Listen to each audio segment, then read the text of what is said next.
Praise be to Jesus.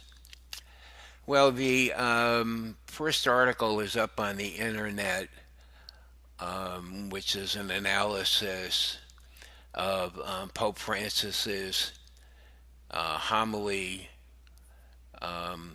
in the first of two masses he's going to celebrate today.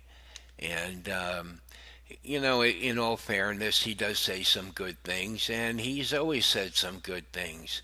It's the things that are questionable that we focus on, and that the dubia cardinals and the filial correction focused on, trying to get him to correct what Orthodox Catholics see as error. So there's a couple of things here I want to bring to your attention.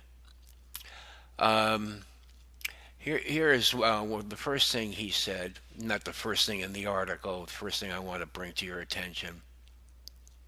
Quote, "This is God's great choice. The Lord chose someone," he's talking about Jesus, "who is close to his people," Pope Francis said.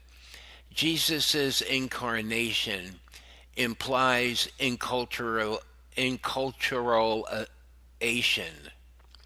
I didn't know what this word meant, so I looked it up. All right, so he's saying that the incarnation of Christ implies this enculturalization, okay, which is the adaptation of Christian liturgy to a non-Christian cultural background. Okay, so I think what he's trying to say here is, or what his point is that Christian liturgy needs to be adapted to the specific culture, the culture of the country. All right, so in essence, the liturgy in Germany could be different than the liturgy in England or America or Venezuela. And, this is sort of scary as far as I'm concerned because, the liturgy is to be universal. We're the universal church. We should share the exact same liturgy. I don't believe we're to adapt it to cultural background of the specific country or area or whatever. Okay, so Pope Francis said Jesus' incarnation implies enculturization, so that people find his presence not only in far off lands but in their own parish. Okay, and then he says another quote, "In the new culture of young people." Well, us older folks see a lot of liberalism in young people, and I was very liberal when I was young. So, all right, so that's that there. Now here's the next one here. Jesus' truths are always brought to the people and conveyed naturally, informally, face to face, Pope Francis said. This is because the truth is not only what allows people to size up situations and things from a distance with abstract concepts and logical reasoning, the Pope said. Truth is also fidelity. Now, I don't know what truth has to do with fidelity. I mean, fidelity is, you have fidelity to God. You give God your all. You promise him you'll be there tomorrow and forever. Fidelity, I don't really, if someone sees something in how truth can be also fidelity, I don't see it. Now maybe I'm wrong and I need to be corrected here. So if anybody has any thoughts about that, I'd like to hear that. Truth is also fidelity.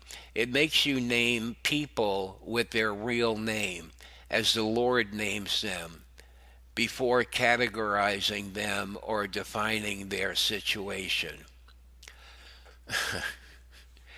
All right. So, the Pope also cautioned against, quote, the temptation of making idols of certain abstract truths,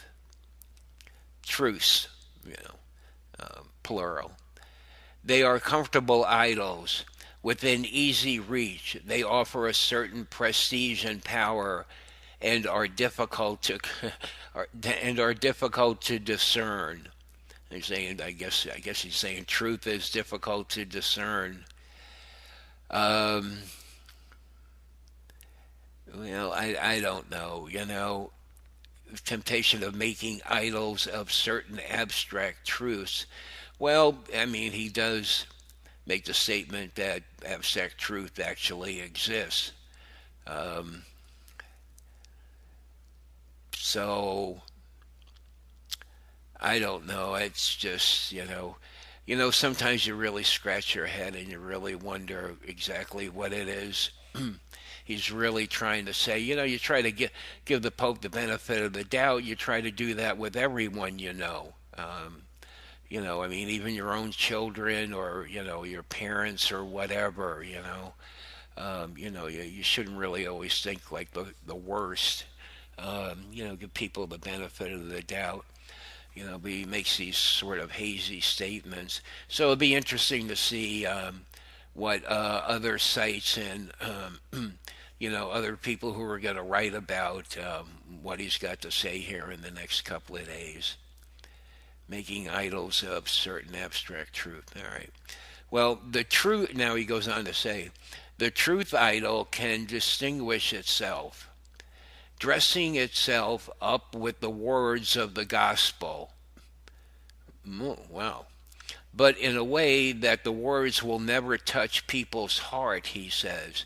And what is worse, it distances ordinary people from the healing closeness of the Word, capital W, the Word of God, and of the sacraments of Jesus. All right, well, we could ponder on what exactly he means by this, and, anyway, these are the first quotes that are coming out of what he's got to say today, and he'll have more to say tomorrow. So if you want to read the whole article, it's in the Catholic Herald, and the link will be at the end of the video and also in the description box.